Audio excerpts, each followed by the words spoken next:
Today I'm going to be opening up this Bauer 20 volt Hypermax lithium pole saw that I got at Harbor Freight. I have one pole saw that runs on electricity, and I don't have one that runs on gas, but I'm thinking that this 20 volt might be worth a try.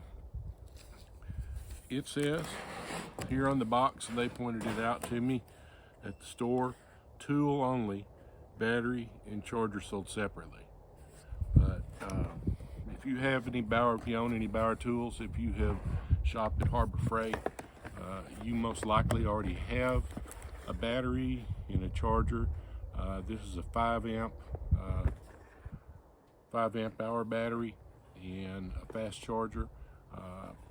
So you're in business if you have that. You can use the same battery that you use on some of your other tools. So let's just get started. I don't do, I'm not going to read every word on the box or every word in the instructions. So yeah, let's see what happens. This is a handy little thing. It's a Gerber tool, and it has a replaceable razor blade in it. If you don't have one of those, that'd be a good thing for you to pick up and carry with you when you're working. Handy for everything. So let's get this box opened up and see what we have inside.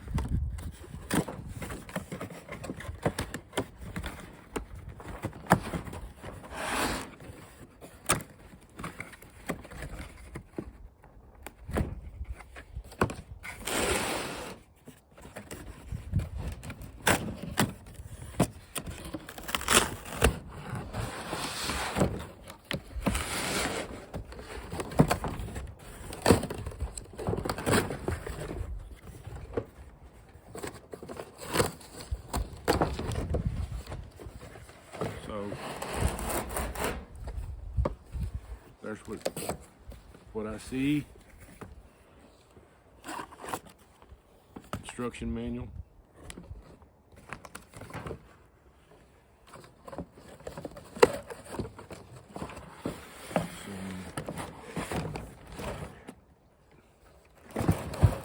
Cardboard packing, a lot of cardboard packing in here, and we have a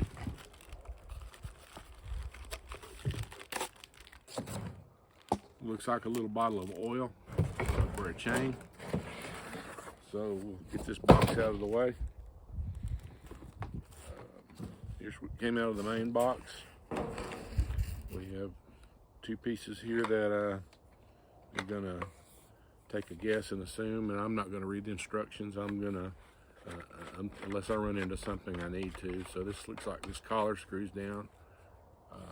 So that's a good thing. You can put this thing in a different mode if you're going to travel with it, store it. Doesn't take up so much room. So off the bat, I noticed that this pole, spring loaded, feels like it pulls back if you let go, but it's quite a pole that comes with this. And as I said, if you release that latch, it springs back on its own. So we'll start out with that. Back to the trusty Gerber.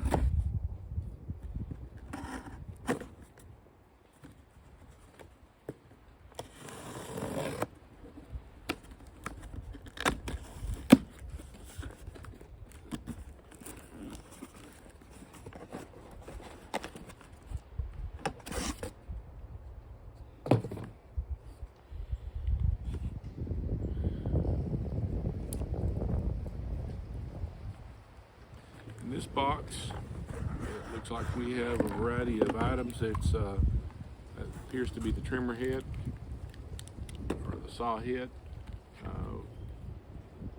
reminding you to put oil in it before you use it. I do have a small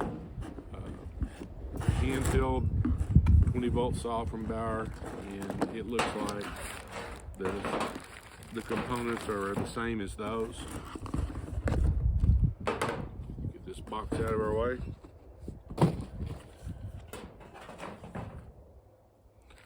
We have a chain and a little screwdriver.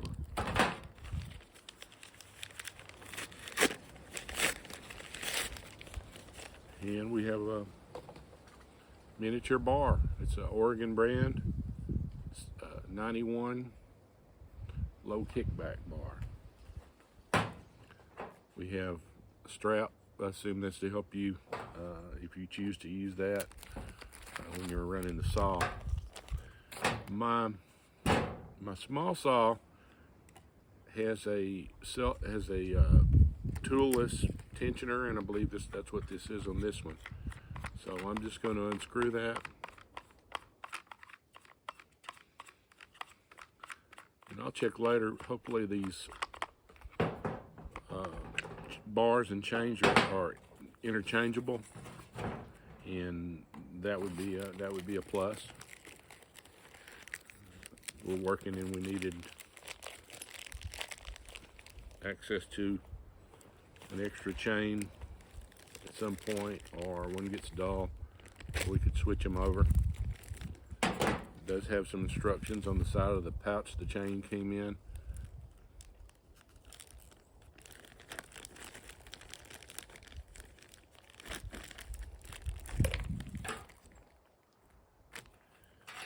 And there's I'll save that.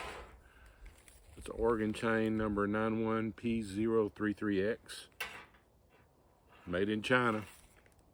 Who would have thought? Who would have thunk it? And our chain, a little fella. I want to make sure that I have my bars or my teeth, rather my teeth. I don't want them pointing in the right direction. I want the cutting side to be going forward. So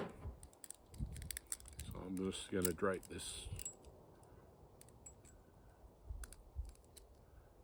little fellow in here, beat it over this miniature, actually it's pretty flimsy looking drive sprocket for the chain. I'm going to put this cover back over, and if I can find my knob, there it is. I'm going to simply screw the knob back on.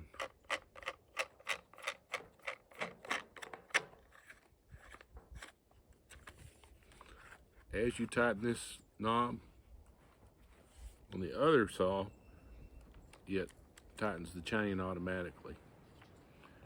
This one, it looks like it tightens by use of a screwdriver and a screw there. So I'm gonna hop up and go get a screwdriver.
So if you don't have any of these, they sell these at Harbor Freight too. Sometimes you can get them, not usually, but sometimes you can get them for 99 cents, or that used to be the case, or get them a free one with a purchase or some sort.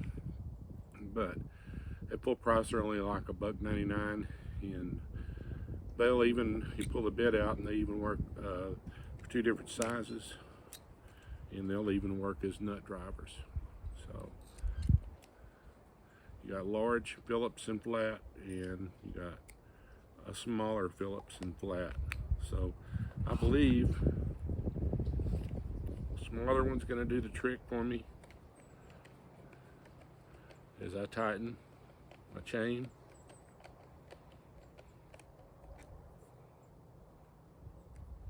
A little too tight.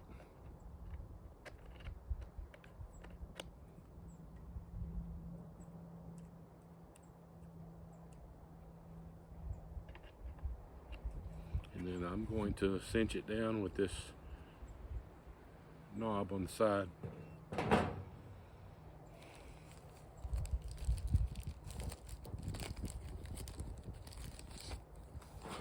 I'll go ahead and use this little can of oil, or this little bottle of oil, since it's handy.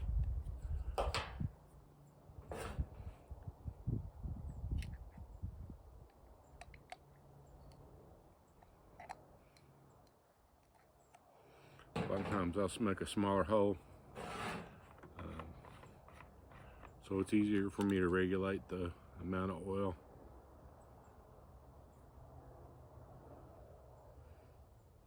Looks really thin.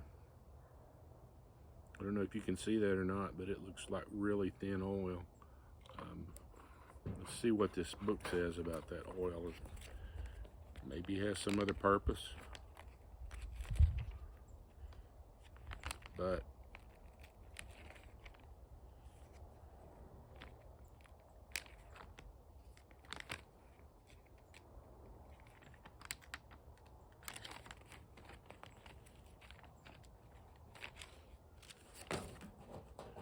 don't see anything real handy there.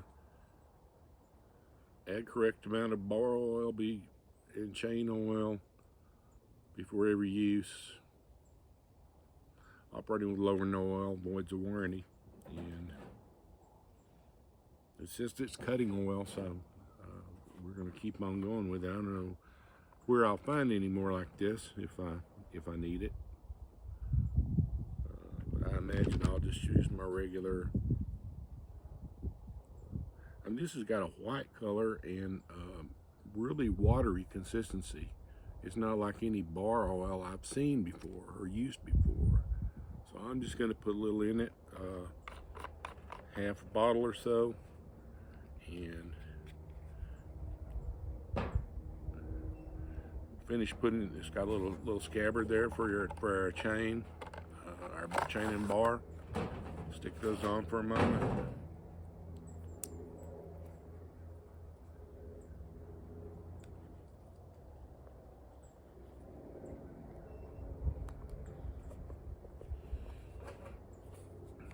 Looks like there's a couple of detents that are going to fit something. I'm assuming the orientation is going to be, this orientation is going to have to be like so. I'm looking at my handle down there, and there are a couple of a slot and a hole. I'm going to push in the detent past the first one and into the second one. I'm going to tighten the collar.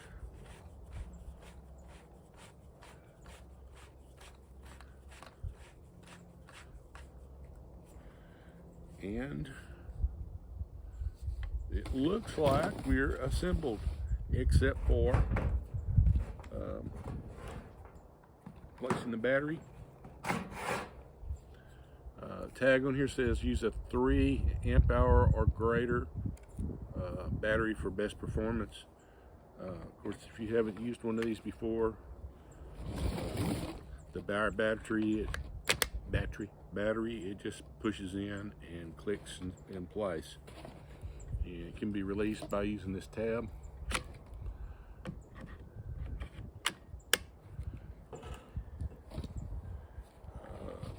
It has an on-off switch here. There's a safety switch, and then a trigger. It's a nice large trigger. So I'm going to pull the tape, and there we go.